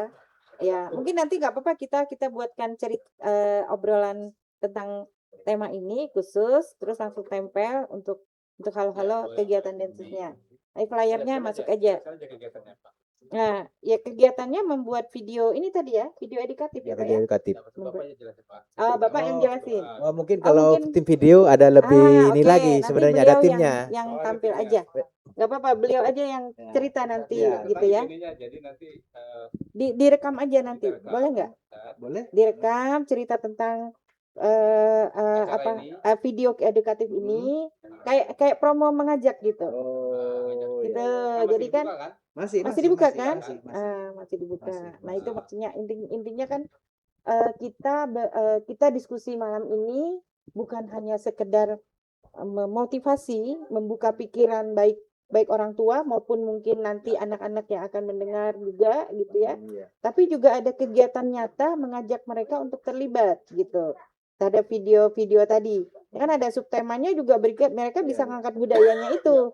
Ya, berarti mempertahankan budaya supaya kita nggak mudah dicekokin dengan ajaran-ajaran di luar ya, di luar yang bukan budaya Indonesia gitu. Dalam tanda kutip ya. Kalau kita bicara Belitung ya bicara budaya Melayu Bangka Belitung. Nah, kemudian ada lagi ini, ya maaf kadang-kadang ada kebanyakan anak-anak kita memang sekarang ke barat-baratan gitu. Nah, itu Pak, ya semua sudah semacam ya terpapar lah gitu ya. Mungkin dari sisi itu Mas nggak kenapa-kenapa lah gitu ya. Tapi kata Bapak tadi saya juga kaget ya. Ini games yang sangat banyak gitu kan. Ada bukan hanya dari ideologi agama, tapi dari yang neonazi ya kayak gitu ya. Nah, itu yang kita nggak tahu. Kita nggak bisa ukur bahwa ini adalah salah gitu istilahnya seperti itu. Nah, mungkin nanti yang khusus itu si beliau ya. Nah, nanti mungkin dari Pak Haryadi bisa closing statement lah tentang secara umum Densus ini. Kita nggak ngasih ini ya. Ada yang mau boleh nggak bertanya? boleh nggak ini mau Boleh. pernyataan? Atau bertanya nggak? Boleh, Pak. Boleh bertanya nggak? Boleh sih. Oh iya. Biasanya open mic. Open mic. Ada yang mau pernyataan tentang Densus 8 atau pertanyaan? Boleh, maju. Sebenarnya biasanya hampir 20 orang, Pak, yang hadir. Cuman kita ini udah berturut-turut nih. Itu Selasa, Rabu, Kamis, Jumat. Udah. Yang ini, Boy. Nah, itu. Aduh, ya. Selamat malam Pak Haryadi, nama saya Rizal ya. Tadi di awal kan aku tertarik sih kalau misalnya masalah yang umum kan sekarang kita udah informasi banyak kan, kalau misalnya masalah agama gitu, masalah ras, masalah apa itu kan kita bisa punya informasi lah banyak gitu. Yang di awal tadi Bapak cerita, terus aku juga ngobrol sama Bapak yang itu juga tentang masalah kekerasan anak nih. Aku juga punya anak. Oke. Dan ini aku nggak tahu ini informasi udah lama apa aku aja yang kuper ya, kurang pengetahuan. Tapi ini informasi yang bagus gitu bahwa ada indikasi lain yang bisa ngarah ke situ dari anak-anak gitu kan, bahwa kekerasan itu gitu.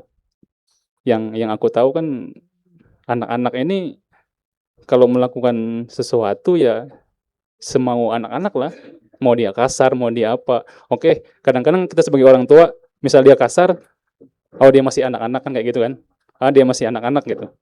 Jadi ada pembiaran, terus ada kayak udahlah, mungkin ini nanti dia gedenya nggak bakal gitu kan. Cuman kan waktu aku mendengar tadi Bapak terus cerita, aku ada sekarang tuh kayak, aku harus benar-benar ngejagain anak nih. Takutnya dibiarin.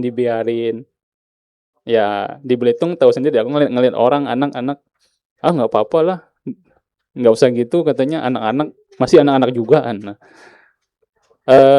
tertariknya aku karena aku nggak punya anak kecil juga. Terus ya HP dikontrol, cuman kita nggak tahu nih, kita nggak bisa 24 jam ngecek. Terus kita bapak juga kerja, terus seorang ibu juga nggak, kadang-kadang ibu juga kan toleransi ke anaknya lebih tinggi itu kan, malah kadang-kadang anaknya dibelain, biarpun ngelakuin apapun, kekerasan lah apalah, tetap dibelain tuh. Tapi kita sebagai bapak dengan pemahaman yang ya yang kita paham lah, yang aku bapak kasih tahu ke Kang tadi, pertanyaan aku adalah, Pak,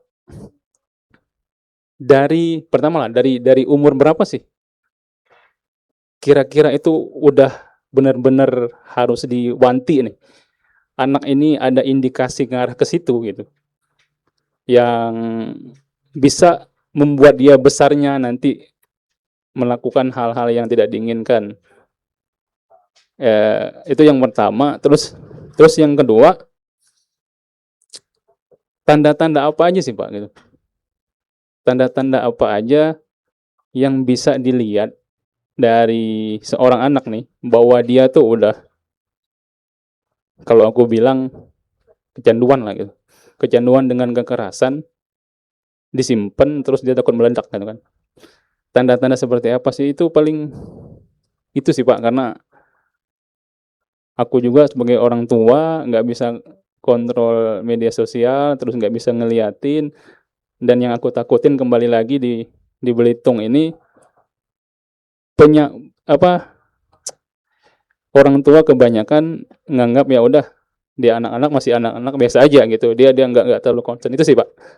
Jadi biarpun ya kedepannya sebagai orang tua kita dapat anak yang baik gitu kan, nggak melakukan kekerasan, terus di lingkungan juga nggak ada konflik yang bisa memicu sesuatu ke depannya. Itu sih Pak, paling tanda-tanda. Baik, terima kasih Pak ya. Ya, boleh silakan Bapak, ini dijawab atau dibiarkan aja. Dijawab Bu, harus Iya. dijawab Bu. Iya, silakan Pak. Baik, yang pertama adalah rentan usia berapa anak itu terpapar ya. Ya paling enggak sedini mungkin. Tetap ya. Yang kami tangani anak-anak yang terpapar yang 110 tadi, itu mereka di antara rentan usia 10 sampai 18 tahun. Iya, 10 tahun. 10 tahun udah mulai diawasi. Itu harus dijaga rentan tahunnya di situ. Nah, kemudian bagaimana ciri-ciri anak itu? Nah, anak-anak ini biasanya apa ya? Kalau sudah kecanduan itu agak susah memang, Pak. Agak susah. Yang penting dari segi apa namanya? Segi apa sih namanya kalau ini? Mungkin lah kalau kita periksa HP lah Pak, ya. Kita periksa HP. Nah, anaknya mungkin waktu kecil malah HP-nya Bapak pegang, oke masih dikasihkan lah ya, nurut. Nah, tapi kalau sudah beranjak mungkin usia 10 tahun ke up itu, nah itu mereka memberontak Pak. Bahkan sampai melawan. Ya ini gitu. Itu ciri-ciri udah mulai terpapar banget bahaya. Nah, kemudian itu salah satu cirinya dari HP, istilahnya apa namanya? Diperiksa orang tua kemudian dia marah. Ya kan? Itu salah satunya. Kemudian yang kedua, bicaranya nggak jelas, mudah emosi. Anak ini mudah emosi, Pak. Seharusnya kan kalau ditegur atau bicara orang tua itu istilahnya nurut atau manut. Nah, itu rata-rata itu mudah emosi. Apa sih ya ini apa istilahnya? Ya semuanya dia lah gitu loh. Semuanya dia lah. Ada perubahan sikap lah pasti di situ. Mudah marah pastinya. Itu banyak sih sebenarnya faktor Pak yang terjadi perubahan pola pada anak itu.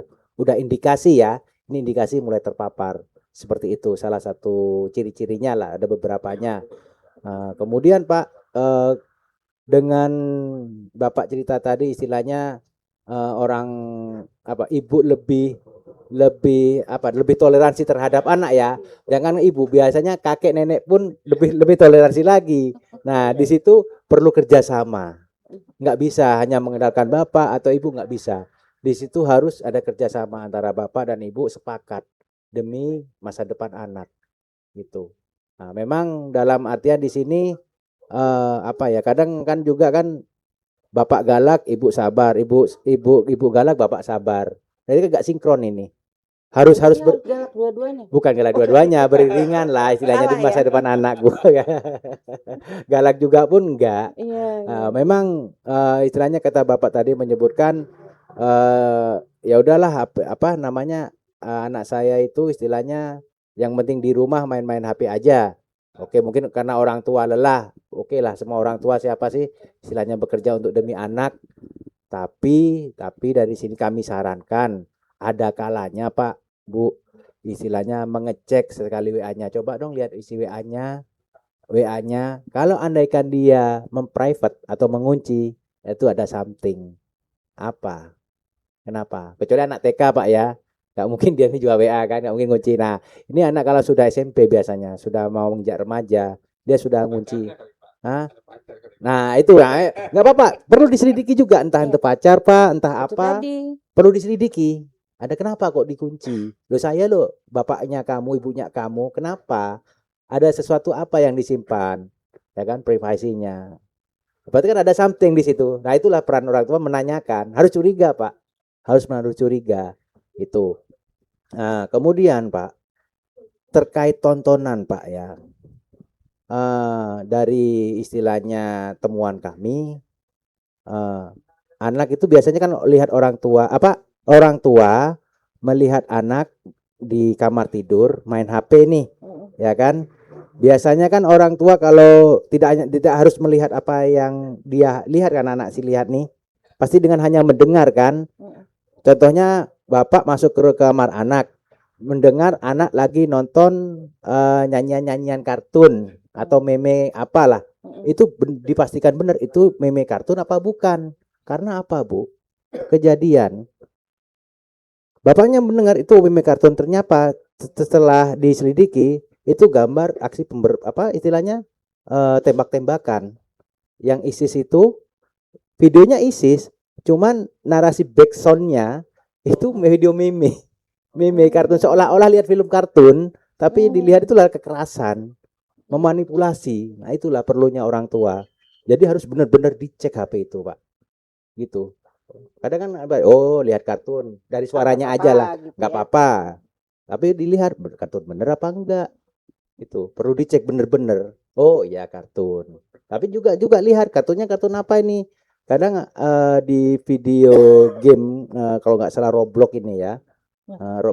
Game Roblox ini di situ ada namanya membuat simulasi. Membuat simulasi, katakanlah kantor X, parkirnya di mana, gedungnya di mana, di situ biasa dibuat semua. Jangan kan kantor gedung, orang-orang pun istilahnya cara latihan nembak, ya kan? Nah, disimulasi pakai itu nembak apa? Orang itu ibaratnya ini toko X, toko A, toko C, istilahnya seolah-olah kebencian mereka tuh dilampiaskan dengan di game itu. Sebagai salah satu cara. Nah, itu apa namanya? Itu juga dimanipulasi dalam artian dikasih narasi backsound yang lucu-lucu yang menarik perhatian anak-anak di situ. Siapa sih anak-anak yang nggak suka dengan backsound yang lucu? Nah, seolah-olah di situ. Nah, itulah peran orang tua memastikan bener nggak ini yang ditonton anak saya di situ. Langkah upayanya itu, Bu. Dari segi usia tadi antara rentan 10-18 tahun, kemudian ada perubahan sikap itu ya, salah satunya nggak mau dicek HP, kemudian dia mudah marah dan lain sebagainya. Banyak sih Pak, banyak yang terjadi itu. Masalah satunya itu yang paling gampangnya lah, nggak usah jauh-jauh dari HP lah. Kalau sudah diambil kemudian dia marah-marah, nah, kalau nangis kan wajar, mungkin anak TK nangis, tapi kan bagaimana caranya anak kita sebagai orang tua. Nah, jangan sampai kecanduan HP. Itu aja sih, Pak. Dari kami, Pak. Iya. Pak, ini kalau ditonton live nih cemas semua, Pak. Ini pertanyaannya bagus, Bang Rijal. Saya juga tadinya di awal merasa bahwa kalau ada Densus, saya khawatir kedetek tiba-tiba ada bom gitu ya. Tapi begitu obrolannya ke sini, saya jadi cemas, Pak. Cemas terhadap karena anak kita tadi mudah kemasukan dalam tanda kutip ya, kerasukan dengan hal-hal yang kita nggak tahu. sepertinya itu biasa-biasa aja. Padahal itu pemikiran radikal tadi. Itu yang kita mau sampaikan di sini ya. Mungkin ada lagi terpantik. Oke, silakan Bang April. Bang April dulu. Kameramen nanti terakhir. Kan ternyata semakin menarik begitu ya. Silakan Bang April. Oke. Baik, bismillahirrahmanirrahim. Assalamualaikum warahmatullahi wabarakatuh. Waalaikumsalam. Yang kami hormati Ketua Lembaga Adat Melayu Belitung, orang tua kami Pak Aman Hamzah, kemudian Pak Ibda Haryadi dari Densus 88 Anti Teror Satgas Wil Provinsi Pulau Bangka Belitung ya. Dan juga Ibu Istanti, terima kasih. Baik, alhamdulillah malam hari ini kita bisa bertemu. Saya juga sudah lama juga nggak ke podcast Kedai Pak Hitam, malam ini hadir Bu. Karena pembahasannya menarik Pak. Baik, ada beberapa pertanyaan mungkin ke Pak Haryadi dan juga Pak Aman Hamzah, bahwa banyak faktor yang melatar belakangi seseorang ya mungkin bisa menjadi sosok yang radikalis gitu kan. 10-20 tahun yang lalu Ibu gitu kan, ketika kita melihat Densus 88, benar kata Ibu Istanti tadi, agak-agak seram gitu kan. Ternyata pas lihat Pak Haryadi murah senyum gitu kan. Ini udah jauh berbeda, artinya ada pergeseran. Densus nggak seperti yang dulu Pak gitu kan. Kalau dulu kan pakai topeng Ibu ya, pakai senjata lengkap gitu kan. Zaman-zamannya bom Bali, kemudian ya 10-20 tahun lalu Pak. Namun sekarang semakin maju zaman juga semakin banyak berubah. Namun ada satu kekhawatiran Pak. Kita bicara bahwa Belitung, kalau saya yakin Pak, kalau dari sisi budaya, kita insya Allah Pak Aman Hamzah, Belitung ini paling toleransi Pak. Belitung ini paling saling menghargai untuk sama lain. Maka kebanyakan orang kalau udah ke Belitung, pasti mereka balik lagi ke sini. Ada sesuatu yang mungkin membekas, nggak ada di daerah lain. Itulah indahnya Belitung. Nah, cuman tantangan kita, kalau konflik agama, konflik sosial, suku, agama, ras antar golongan, itu terbilang minim Pak ya. Nggak ada sama sekali. Kita sangat toleransi, sangat menghargai. Padahal kan hal-hal semacam ini bisa memicu terjadinya potensi terorisme dan lain sebagainya. Cuman, satu yang menjadi tantangan mungkin hari ini Pak, bahwa Belitung terus bertransformasi menjadi daerah pariwisata. Nggak bisa kita pungkiri. Dan terkadang menjadi daerah pariwisata pasti akan terjadi suatu benturan budaya Pak. Kita tahu pariwisata dengan kemeriahannya, keriuhannya, dan lain sebagainya, terkadang ini menjadi sebuah tantangan. Kita berkaca kepada Bali. Kalau bicara soal terorisme, kemudian radikalisme, mungkin orang akan tertutup pada Bali Pak. Kita ingat mungkin trio bomber saat itu, bagaimana Amrozi, Ali Gufron, dan juga Imam Samudra, mereka merencanakan pengeboman yang begitu sangat besar. Dan itu hari ini masih tetap dikenang. Mungkin ada peringatan untuk mengenang tragedi itu Pak. Nah, apa yang kita lihat pada saat itu? Ya kita mau hancurin Barat Pak. Kita mau hancurin bunuh turis-turis itu. Ya karena apa? Karena ya mereka berwisata ke kita. Yang kita menjadi titik poinnya adalah pariwisata. Nah, Belitung kalau kita lihat memang pariwisatanya menawarkan kekuatan budaya yang menjadi akar. Ada teman-teman di LAM yang orang tua kami yang terus menjaga itu. Nah, maka dari itu nanti saya bertanya potensi Pak. Potensi antara pariwisata dan kemudian juga aksi radikalisme, terorisme. Nah, ini seperti apa formulasi pencegahan? Mungkin karena mohon maaf Pak, orang Barat, orang asing, mungkin kita sekarang sudah ada penerbangan internasional dengan berbagai macam budaya, latar belakang mereka ada dari Amerika, ada dari mungkin Australia dan lain-lain Pak. Nah, ini kan hari ini mungkin tidak, tapi 5 tahun ke depan ya bisa jadi potensi. Jadi Densus memandang ini seperti apa Pak? Mungkin ada perlu pemahaman ke masyarakat bahwa mungkin nggak perlu lagi lah kita bicara soal saling kafir mengkafirkan dan lain-lain. Yang itu bisa memantik Pak, memantik menjadi tindakan-tindakan radikalisme. Itu yang pertama. Kemudian yang kedua Pak, saya ingin bertanya ke Pak Aman Hamzah. Ya dari kacamata LAM Pak, mungkin ada masukan untuk pariwisata kita menjadi pariwisata yang mungkin originalitasnya beda. kita sering dikatakan 10 Bali baru, tapi mungkin kita nggak bisa mengambil apa yang ada di Bali sepenuhnya gitu. LAM mungkin punya upaya Pak ke depan bagaimana pariwisata kita tetap berpegang teguh pada kekuatan budaya, bukan pada hiburan dan lain sebagainya. Mungkin itu saja Pak, terima kasih. Wassalamualaikum warahmatullahi wabarakatuh. Waalaikumsalam warahmatullahi wabarakatuh. Terima kasih nih Bang April, begitu datang langsung membuat pernyataan dan pertanyaan yang harus dijawab. Silakan Pak Aryadi. Baik, terima kasih Pak.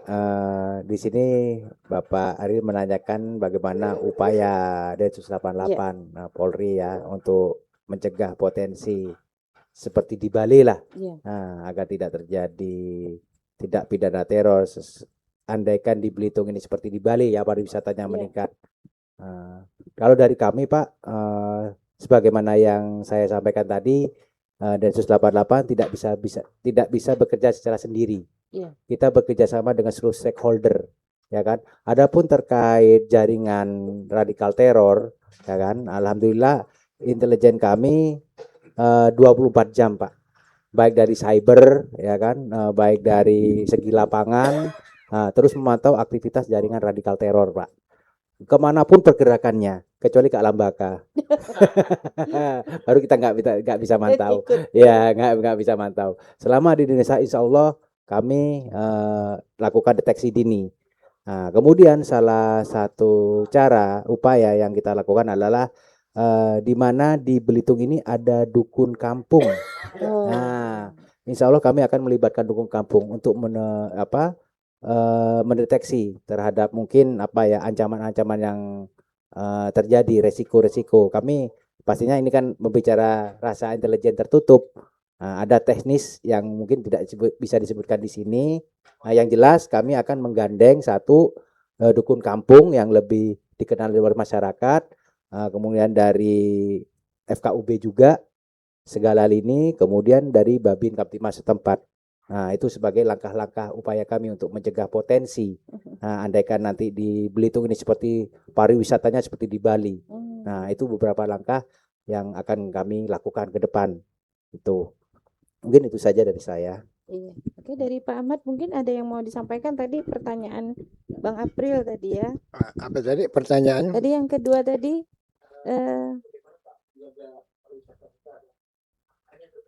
iya, akarnya tetap budaya karena ini penerbangan internasional Betul. datang ke kita. Betul. Ya, betul. Memang budaya Belitung ini tidak sespektakuler Bali kan. Iya, Tidak betul. ada hal-hal yang lebih Betul. yang apa namanya itu, Betul. yang wah gitu kan. Betul. Tapi budayanya tenang. Kadang orang datang ke Belitung ini keramahannya itu. Jadi kalau dalam apa namanya itu jargon pariwisata itu ramah, elok, bersih dan udah sebagian ada di Belitung. Betul. Karena turis itu pada umumnya begitu datang ke sini dia melihat keramahan. Kalau di Jakarta kita nanyakan mana rumah Pak Haryadi, mungkin ditunjuk sana katanya. Tapi kalau di Belitung langsung diantar. Diantar sampai ke tempat. Nah ini yang harus kita jaga ini. Bahkan kawan saya yang di lupa namanya itu, yang di daerah Tanjung Tinggi itu kan buat homestay ya. Itu yang tamu khusus dia tuh udah sampai 5-6 kali ke Belitung. Dia merasa enak Pak. Sudah nyatu dengan budaya makan bersama di homestay itu dia nyapu, saya lihat. Nah inilah yang harus kita pelihara. Jadi kalau budaya dalam arti kata spektakuler itu mungkin kita perlu biaya gede gitu ya. Ada perlu dana. Kalau ini nggak ada, udah dengan kita senyum, orang minta antar kita antar. Jadi saya selalu berprinsip bahwa setiap ada tamu, karena kami di rumah adat itu ada semacam pakem Pak untuk menerima tamu. Kami di rumah adat itu udah sepakat bahwa istilahnya tuh bahasa Inggrisnya tuh the first impression is the most important. Artinya kesan pertama itu yang penting. Kita bikin kesan pertama dulu agar mereka merasa nyaman gitu. Nah ini sebenarnya yang ingin kita kembangkan. Yang perlu diarak pakai hadra, kita arak, kita sambut pakai payung lilin, enggak apa-apa lah. Tapi kita tampilkan adat-adat kita gitu kan. Nah inilah yang hendak kita jaga ya, terutama kita dalam menghargai tamu. Itu penting, Pak. Jadi bukan hanya tamu dari luar negeri ya, tamu siapa saja lah. Sepanjang dia berniat baik ya tetap kita sambut dengan kebaikan juga. Saya kira itu. Makasih. Terima kasih Pak Ahmad Hamzah. Kameramen mau nanya? Enggak jadi, udah. Pak Isna ini dari Kominfo? Boleh? Iya, silakan Pak. Ini beliau dari Kominfo. Mungkin ini juga yang menjadi corong ya istilahnya. Kami juga berkolaborasi nih dengan Kominfo gitu. Silakan. Selamat malam, Assalamualaikum warahmatullahi wabarakatuh. Waalaikumsalam warahmatullahi wabarakatuh. Yang terhormat Bapak Hayadi, Bapak Ahmad Hamzah juga, lembaga adat Melayu Belitung. Terima kasih, kami sangat antusias dan bangga Pak. Polisi unit khusus Densus ternyata sudah sangat sangat mendukung dan membuat Belitung semakin terjamin keberlanjutan pembangunan dan juga ya semakin terayomi lah begitu. Kami juga sudah menerima kunjungan Pak dari anggota Pak Pala ke kantor kami, dan kami kira ada hal-hal yang membahayakan yang akan terjadi begitu ya. Ini kenapa Densus sudah sampai ke Kominfo nih gitu. Nah, kami juga komunikasi juga dengan anak buah Bapak, Pak Pala, dan prinsipnya memang Belitung sangat guyup Pak, secara kedinasan juga secara sosial kemasyarakatan. Kami insya Allah ya Pak Ahmad Hamzah, kita mengutamakan prinsip berprasangka baik, namun tetap waspada begitu. Belitung sangat terbuka untuk investor dan sangat terbuka untuk pengunjung wisatawan dari manapun, dan insya Allah perilaku yang ramah dan menghormati dan menghargai tamu itu terus Pak dari lembaga adat tanamkan ke generasi-generasi penerus di Belitung. Dan itulah pesona khusus yang untuk Belitung, yang mungkin wisata Belitung adalah wisata kearifan lokal begitu. Dengan hadirnya Densus, rasanya Belitung semakin terayomi Pak. Kami di Kominfo memang dari sisi informasi kami ada fungsi untuk keamanan juga, dan kami adalah perpanjangan dari Badan Cyber dan Sandi Negara, dan juga artinya beberapa fungsi cyber yang terkait dengan Densus itu kita siap dukung Pak. Dan mudah-mudahan kolaborasi guyupnya kita di Belitung bersama tim Densus juga ini semakin terus terjalin erat gitu Pak.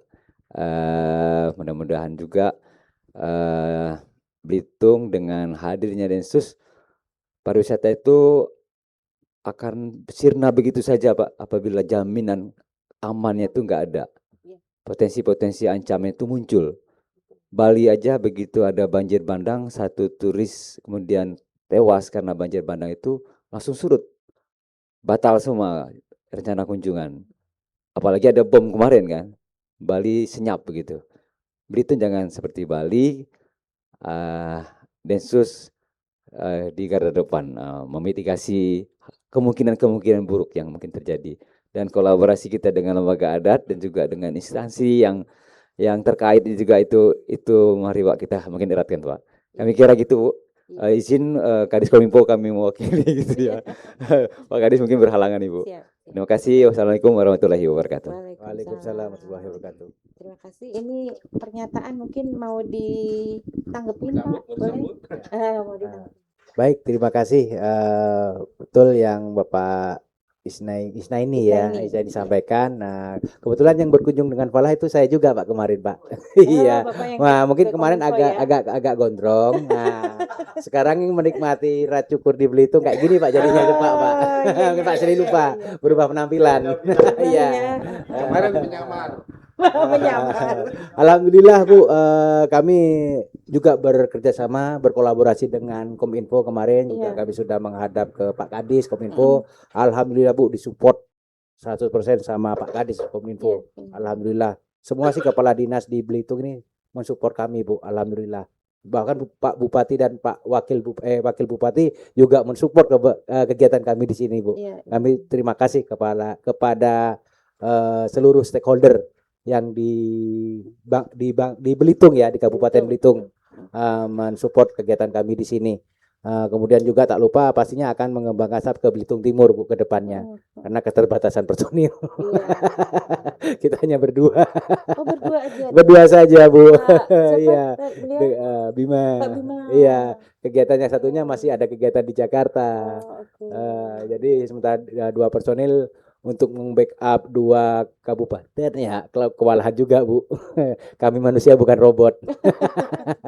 Iya. Terima kasih untuk kemarin di Kominfo juga istilahnya kolaborasi terkait apa namanya glorifikasi, Bu. Nah, terkait yang penghargaan dari Bapak Kapolri kepada Ketua Alam yang disaksikan oleh Bupati Belitung. Iya, Alhamdulillah dari Pak Kadis sangat support untuk mengglorifikasi itu di Kominfo. Mungkin ada hal yang lain juga di Bible Prevention dan banyak, Bu. Ke depan pasti akan banyak kita kolaborasi dengan Kominfo. Pasti banyak. Dan beliau Pak Kadis alhamdulillah sangat support. Itu. Sekali lagi saya ucapkan terima kasih pada Kominfo, Pak. Salam hormat buat Pak Kadis. Ya. Assalamualaikum warahmatullahi wabarakatuh. Mungkin kayaknya, oh iya Pak Ahmad. Masalah film. Oh iya, mau dipromo ya nanti ya. Gak apa-apa ini. Habis ini aja nanti beliau. Mau di closing dulu ya. Pak Ahmad mungkin kasih harapan terakhir tadi. Tadi kan dari Blau teh. Dari apa? Pak Isnaini. Udah Pak April udah dijawab. Ya. Kalau semacam tadi aku berkali-kali ingin nyatet tapi tidak tercatat itu tadi yang di dalam rumah tadi Keramat Tamang. Iya tadi Pak. Petata petitinya tadi. Ya. Jadi itulah apa namanya itu istilahnya itu uri-uri ya. Semacam pesan sosial bagi masyarakat Belitung menjadi panduan untuk hidup berdampingan, mulai dari rumah, dari kampung, dari dusun sampai ke senegara. Nah ini sudah lama hilang uri-uri ini. Ya. Itu diangkat oleh bapaknya almarhum Pak Pitro, Pak Sarul Siman waktu beliau jadi lembaga adat. Kami sudah mendengar itu, sudah tahu, sudah mencatat itu, tapi rasanya ini perlu kita angkat kembali ini. Ini sastra tutur yang luar biasa. Kita belajar dulu dari rumah. Kalau dari rumah udah mulai ndak kompak, bagaimana di masyarakat lain. Nah inilah yang harus kita tanamkan pesan-pesan ini kepada anak-anak kita, kepada keluarga kita. Mudah-mudahan ya, ini walaupun kalau kita ulang terus, mudah-mudahan ini akan tertanam di bawah sadar anak-anak. Makanya kami selalu tanamkan. Nanti kalau saya ke Balong, saya akan usul lagi nih, mereka membuat judul misalnya. Ada judul apa misalnya kan? Nanti itu luar biasa di MPLS lain tidak ada Pak ya. Bahkan anak membalong lebih aktif bertanyaannya. Luar biasa saya anggap. Pak Haryadi itu udah kewalahan juga ngejawab ya kan. Nah, ini luar biasa saya anggap ya. Anak-anak kita begitu pedulinya dengan daerahnya, begitu peduli dengan keamanannya dan budayanya. Nah ini harus kita tanamkan. Mudah-mudahan ya Kominfo nanti kita dapat bekerja sama dengan lembaga adat, entah kita buat acara apa, tetapi yang ujungnya itu adalah dalam upaya kita menularkan, melestarikan nilai-nilai budaya ini. Aku kira itu aja lah. Ya, makasih. Iya, makasih banyak Pak Haryadi. Mungkin ada closing statement dari Bapak untuk penguatan dan apapun ini supaya tadi kata Bapak sudah dengan penampilan yang sangat oke, jadi nggak takut lagi katanya gitu. Silakan Pak. Himbauan dari saya khususnya pada seluruh orang tua ya, mari jaga anak kita, jangan sampai terpapar paham kekerasan, kemudian jaga adat istiadat budaya Bangka Belitung, karena dengan adat istiadat dan kearifan lokal paham, insya Allah paham radikal teror sangat susah masuk untuk mendoktrin masyarakat. Itu saja Bu dari saya Bu. Iya, baik. Terima kasih. Iya, silakan Pak, silakan boleh. Untuk Kominfo, ini pesan kami. Iya. Kalau di Membalong itu masuk SMA-nya tuh di dinding-dindingnya tuh ada potongan kata-kata Motivasi. bahasa Membalong. Oh, bahasa Pelinge misalnya kan. Pelinge. Pelinge itu kan anaknya adem, tertib gitu kan. Oke. Banyak yang lain-lain. Nah, ke depan ini bagaimana kita mengangkat bahasa-bahasa itu sehingga seakan-akan perlu mereka tanamkan di hati mereka. Iya. Ya kan itu penting itu. Iya, Ya. iya. Nanti kosakata itu bila perlu kita angkat kembali. Terima kasih, itu aja tambahan. Betul. Iya, terima kasih Pak Ahmad Hamzah. Terima kasih kawan-kawan semua yang ada hadir pada malam hari ini. Tentunya kita nggak bisa kerja sendiri. Kita nggak bisa nyerahin keamanan tadi dengan Densus. Ya, mereka cuma berdua per hari ini untuk Belitung, Bangka Belitung. Tentunya kita perlu kerja berjamaah sama-sama. Karena di konteks budaya juga tadi ada petata petiti dari rumah, dusun, ya, kemudian apa tadi Pak sampai ke negara. Ini nggak mudah. Kekuatan kita berjiwa NKRI ini Pak ya. Bulan depan mau Agustusan, jangan hanya seremoni naik panjat pinang aja Pak ya. Kalau saya anak Gen X Pak. Gen X jadinya dulu ada penataran P4 dulu Bang ya. Kita mungkin di zaman itu merasa marah. Kenapa sih kita perlu ditatar-tatar? Tapi setelah saya dewasa, tua, begitu, ngerasa alhamdulillah saya dapat penataran P4. Karena jiwa Pancasila itu betul-betul sudah ngakar.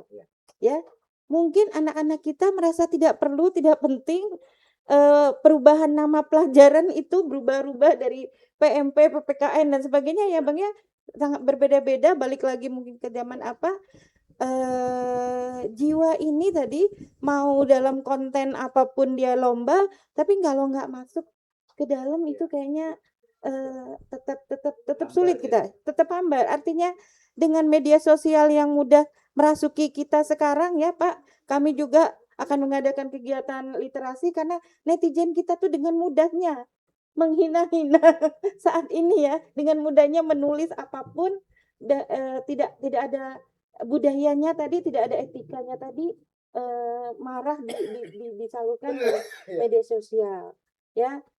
Mungkin dari kami juga, saya pribadi ini merasa cemas harus memonitoring semua gawai kata Bapak tadi yang ada di rumah supaya kita jangan sampai kehilangan tiba-tiba itu dari rumah gitu ya istilahnya. Kecemasan tadi bukan dengan Densus yang perlu kita cemaskan, tapi juga dengan pola pemikiran yang ternyata itu ada dari dasar seperti itu. Terima kasih Bapak Ibu semuanya. Kedai Pak Itam hanyalah sebagai pemantik agar kampung kita menjadi semakin asik. Wabillahi taufiq wal hidayah. Assalamualaikum warahmatullahi wabarakatuh.